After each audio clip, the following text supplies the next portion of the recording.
जय हिंद बच्चों। आज हम पढ़ेंगे व्यंजन संधि के बारे में। इससे पहले हम स्वर संधि के बारे में पढ़ चुके हैं। संधि के 3 भेद होते हैं, स्वर संधि, व्यंजन संधि और विसर्ग संधि। स्वर संधि के 5 भेदों के बारे में हमने पढ़ लिया। अब आती है व्यंजन संधि कि व्यंजन संधि किसे कहते हैं। देखिए, व्यंजन के पश्चात व्यंजन अथवा स्वर आने पर उनमें जो विकार होता है उसे व्यंजन संधि कहते हैं। और प्रथम शब्द का अंतिम वर्ण कोई व्यंजन है। व्यंजन, अब आप कहेंगे व्यंजन क्या है। व्यंजन वर्णमाला में आपको पढ़ाया था कि वर्ण के 2 भेद होते हैं, स्वर और व्यंजन। स्वर आपके 11 हैं, व्यंजन आपके 33 हैं और अंतस्थ व्यंजन भी हैं आपके। ये सब आपको वर्णमाला चैप्टर में पढ़ाया गया था, पार्ट 2 में। तो आप अच्छे से जानते होंगे कि वर्ण और स्वर और वर्ण व्यंजन क्या है। तो व्यंजन माने अगर प्रथम शब्द का अंतिम वर्ण व्यंजन और उसके पश्चात द्वितीय शब्द का प्रथम वर्ण व्यंजन है या कोई स्वर है, उन दोनों के मेल से जो विकार होता है उसे, विकार मतलब परिवर्तन होता है, उसे व्यंजन संधि कहते हैं। उदाहरण देख लेते हैं। जैसे दिक् प्लस अंबर दिगंबर, जगत प्लस नाथ जगन्नाथ। अब आप ये कह रहे होंगे कि कै का गै के में बदल गया है ना, और तै का नै में क्यों बदल गया। तो ये अभी हम इसके नियम जानेंगे। व्यंजन संधि के 5 नियम हैं। 5 नियम को हम जानेंगे और उससे हमें पता चलेगा कि हम ये तै का नै क्यों बना, कै का गै क्यों बना।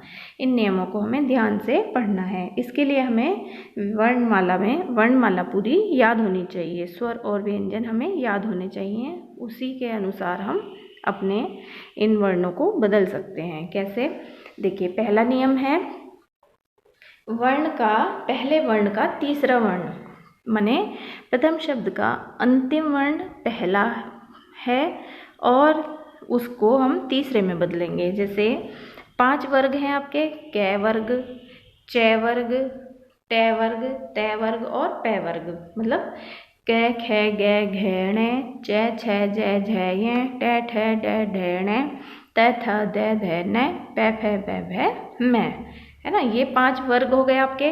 तो 5वें वर्ग का पहला अक्षर क्या है, पहला वर्ण क्या है आपका, क है।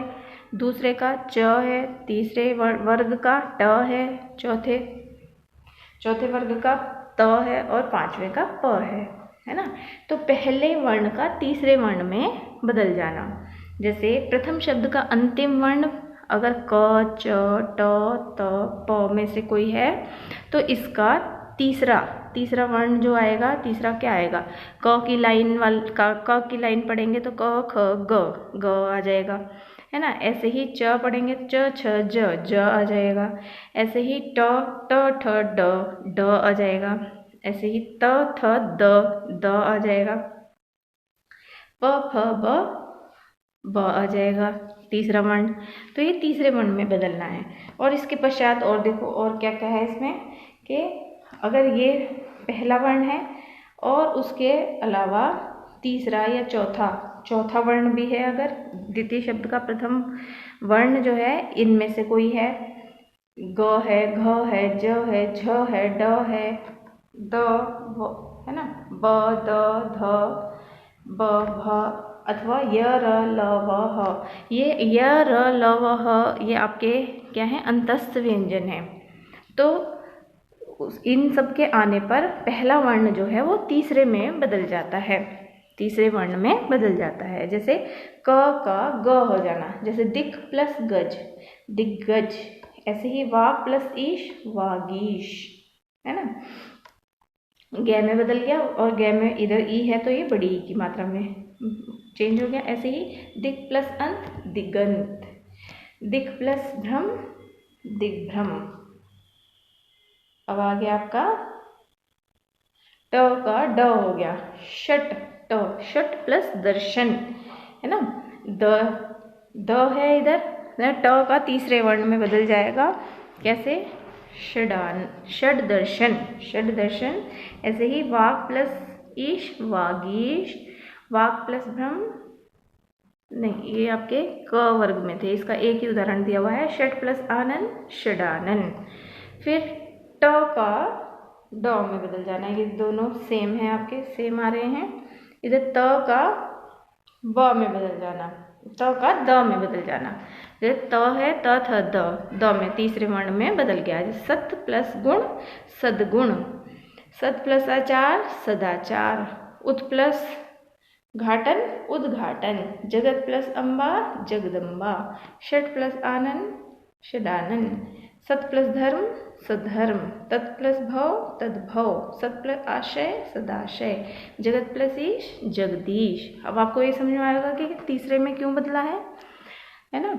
ऐसे ही प का ब में बदल जाना। जैसे अप प्लस जा, प है, प की जगह तीसरा वर्ण आ जाएगा अप, अबज, अबज में अप प्लस जा अबज में बदल गया। प ब जो है आधे में आधा शब्द हो गया। पहले वर्ण का पंचम वर्ण में बदल जाना। अभी हमने पहले देखा कि पहला वर्ण है तीसरे में बदल रहा था और अब पंचम में बदलेगा। क्यों बदलेगा, क्या होना चाहिए। जैसे किसी वर्ग के पहले वर्ण के बाद न म आने पर पहले वर्ण की जगह उसी वर्ग का पंचम वर्ण आ जाता है। जैसे प्रथम शब्द का अंतिम वर्ण आपका पहला वर्ण है, कोई भी पहला वर्ण माने 5 वर्ग में से कोई भी पहला वर्ण है, और उसके आगे आपका न और म आया हुआ है, माने द्वितीय शब्द का प्रथम वर्ण जो है वो न है या म है, तो ये आपका पंचम में बदल जाएगा, 5वें में बदल जाएगा। 5वें माने उसी लाइन का, उसी वर्ग का 5वां वर्ण जो है उसमें बदलेगा। जैसे क ड हो जाना, वाक प्लस मैं वाडमय, षट प्लस माँ षडमास, सत प्लस मार्ग सन्मार्ग, उत प्लस नति उन्नति, है ना। अब आ गया आपका तीसरा नियम, त का अगले वर्ण में बदलना। त का अगले वर्ण में बदलना मतलब अगर प्रथम शब्द का अंतिम वर्ण त है और द्वितीय शब्द का प्रथम वर्ण च, ट, ज, ड या ल है तो त उसी के अनुसार बदल जाएगा। माने जो अगला द्वितीय शब्द का प्रथम वर्ण आ रहा है त उसी में ही बदल जाएगा, अगले वाले वर्ण में बदल जाएगा। कैसे, जैसे त का च हुआ यहाँ पर, कैसे, सत प्लस चरित है, माने प्रथम वर्ण का प्रथम शब्द का अंतिम वर्ण त आ रहा है, सब में त है, और इधर द्वितीय शब्द का प्रथम वर्ण, इसमें ध्यान रखना है कि द्वितीय शब्द का प्रथम वर्ण जो है वो च है या ट है या ज है या ड है या ल है, तो वो त उसी के अनुसार, माने जो इधर वाला त है वो इधर च के उसमें ही बदल जाएगा। च है या अगर ट है ज है तो उसमें बदलेगा। जैसे सत प्लस चरित, सच्चरित, ये त जो है ये आधा हलंत लगा हुआ है इसलिए ये आधा है, और ये चरित पूरा का पूरा ऐसा क्या ऐसा ही उतर गया है, ये बन गया सच्चरित। ऐसे ही तत् प्लस टीका तट्टीका, उत प्लस डयन उड्डयन, सत प्लस जन सज्जन, है ना। ज आ रहा है तो जब आधे जय में, ये जो त है आधे जय में बदल गया। ऐसे उत प्लस लेख उल्लेख, ये ल है तो ल के साथ त जो है आधा लय में बदल गया। उसी के अनुसार तय जो है, जो उसके आगे वाला वर्ण आया है, माने द्वितीय शब्द का प्रथम वर्ण जो है, अगर च, ट, ज, ड और ल है तो उसी में ही बदल रहा है। ऐसे ही उत प्लस लास उल्लास, उत प्लस चारण उच्चारण, वृहत प्लस टीका वृहत टीका, उत प्लस ज्वल उज्ज्वल। अब इसमें ज ये आधा पहले से ही है, इसे भी हमें आधा बनाना है तो उज्ज्वल हो गया ये। तत् प्लस लीन तल्लीन, ठीक है। अब च का त का च में बदलना। क्यों, त के पश्चात अगर छ आया है तो त जो है च में बदल जाएगा। कैसे, जैसे प्रथम वर्ण का अंतिम शब्द तो त है, त में बहुत सारे नियम हैं, ये इसे हमें ध्यान रखना है। एक तो ये आपका उसी के पंचम वर्ण में बदल रहा है, और अगर उसके आगे है ना न अगर म है तो पंचम में बदल रहा है त, और अगर आपका त के आगे ये वाले वर्ण हैं तो ये उसी में बदलेंगे, उसी वर्ण में बदल रहे हैं। और अगर त के बाद छ है त माने प्रथम शब्द का अंतिम वर्ण त और द्वितीय शब्द का प्रथम वर्ण छ है तो वो च में बदल जाएगा, उसी वर्ग का पहला अक्षर। जैसे उत प्लस छिन्न उच्छिन्न। च क्यों आया? च आधा इसलिए आया क्योंकि छ से पहले च आता है तो इसलिए ये आया उच्छिन्न। ऐसे जगत प्लस छाया जग छाया। ऐसे ही दूसरा त का नियम है कि त प्लस श का च और आधा छ हो जाएगा। कैसे? अगर प्रथम शब्द का अंतिम वर्ण त के पश्चात अगर श है ना, श शलजम वाला श आ रहा है तो श की जगह च और छ बदल जाएगा। जैसे उत प्लस श्वास उच्छ्वास। उत तय है, तय जो है और उसके आगे श आ रहा है तो ये आधा च और छ में बदल रहा है तो ये बन जाएगा उच्छ्वास। ऐसे उत प्लस शिष्ट उच्छिष्ट। अगर त और ह है तो उसका द और ध में बदल जाएगा। जैसे त के पश्चात माने प्रथम शब्द का अंतिम वर्ण त, उसके पश्चात अगर ह है तो ह जो है द और ध में बदल रहा है। जैसे उत प्लस हार, ह आ गया तो ये हो जाएगा द और ध में बदला तो उद्धार। ठीक है। ऐसे तत् प्लस हित तद्धित। कैसे? है आ रहा है तो तद्धित, ई की मात्रा ऐसी कैसी लग गई इसमें, उद्धित, तद्धित हो गया। ऐसे ही छ का चच माने छ अगर है तो आधा च छ में बदल रहा है। किसी स्वर के बाद अगर छ आया है, स्वर हैं आपके 11, उसमें अगर प्रथम वर्ण आपका ये है कोई स्वर है तो उसके बाद अगर छ आया है तो छ का आधा च और छ में बदल गया है। जैसे अ प्लस छादन अच्छादन, वी प्लस छेद विच्छेद।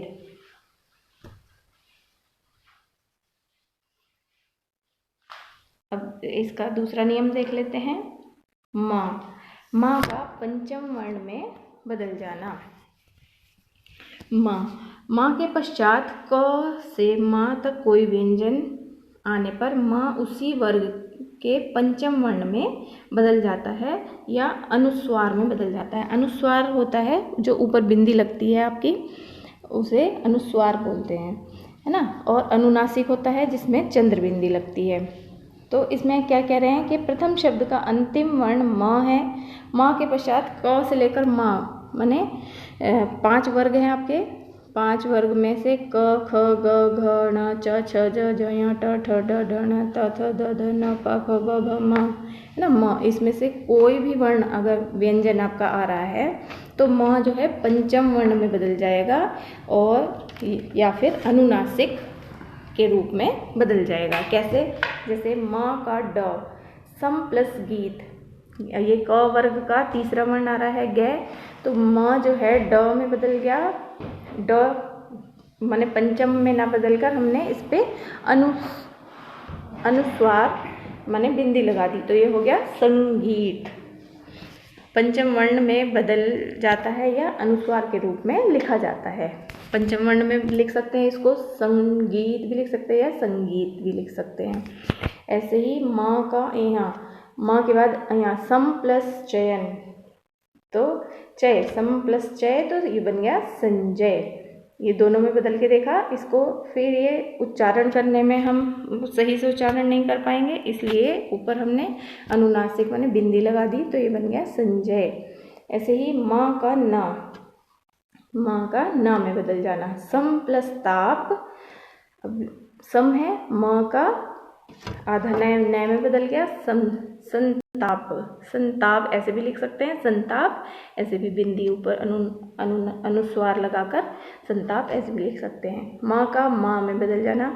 सम प्लस पूर्ण संपूर्ण, सम प्लस भव संभव, ऐसे ही सम प्लस गम संगम, सम प्लस जय संजय, सम प्लस तोष संतोष, सम प्लस बंध संबंध, सम प्लस भावना संभावना। अपवाद, इसमें एक अपवाद भी है क्या कि माँ के पश्चात अगर माँ ही आएगा तो अनुस्वार नहीं लगेगा, आधा माँ ही लगेगा माने बिंदी नहीं लगेगी। अगर माँ प्रथम शब्द का अंतिम वर्ण माँ है और द्वितीय शब्द का प्रथम वर्ण भी माँ है तो वहाँ पर अनुस्वार बिंदी में नहीं बदलेगा, आधा माँ में ही बदलेगा। ऐसे ही अब आ गया आपका माँ का अनुस्वार में बदल जाना। माँ के पश्चात अंतस्थ व्यंजन आया है, कोई भी अंतस्थ व्यंजन है आपके य, र, ल, व, श, षटकोण स, पे, र, हल है ना, ये आपके अंतस्थ व्यंजन है। तो माँ के पश्चात अगर ये अंतस्थ व्यंजन में से 8 हैं, ये 8 में से कोई भी अंतस्थ व्यंजन आया है तो माँ की जगह अनुस्वार बिंदी आ जाती है। जैसे सम प्लस योग संयोग, सम प्लस रक्षक संरक्षक, सम प्लस लाभ संलाभ, सम प्लस क्षय संशय, सम प्लस हार संहार, सम प्लस वाद संवाद, सम प्लस सार संसार, सम प्लस लग्न संलग्न। अब आ गया आपका स का श में बदलना। स सपेरा का श षटकोण में बदलना। कैसे? आ के अतिरिक्त, माने छोटा आ और बड़ा आ को छोड़ दीजिए, उसके अतिरिक्त अगर कोई स्वर है, छोटा आ बड़ा आ को छोड़कर उसके अलावा कोई भी स्वर है, 11 स्वर हैं, स्वर में से 2 ये स्वर हटाकर कोई भी स्वर आया है, उसके पश्चात अगर स आया है तो स का श हो जाएगा। जैसे वी प्लस सम विषय विषम, नी प्लस शेद निषेध, ये इस वाले शय में बदल रहा है ना। देखो नी पे ई की मात्रा है, इधर से आ रहा है तो निषेध हो गया आपका। ऐसे परि प्लस सद परिषद, सु प्लस सुप्त सुषुप्त। अब री रै री तथा शय के पश्चात आने वाले शब्द का न और न में बदल जाना। माने प्रथम शब्द का अंतिम वर्ण, ये री ऋषि की मात्रा है, रे आपकी ये नीचे मात्रा लगती है, एक आपकी ऊपर रे की मात्रा लगती है ना। तो ये अगर ये वाला है और श है तो ये सारी जो रे की मात्रा है वो सारी न और न में बदल जाएंगी। जैसे री प्लस न ऋण, परि प्लस मान परिमाण, प्र प्लस मान प्रमाण, भूष प्लस न भूषण ना। आशा करती हूँ आपको व्यंजन संधि समझ में आई होगी। नेक्स्ट वीडियो में हम विसर्ग संधि पढ़ेंगे। धन्यवाद।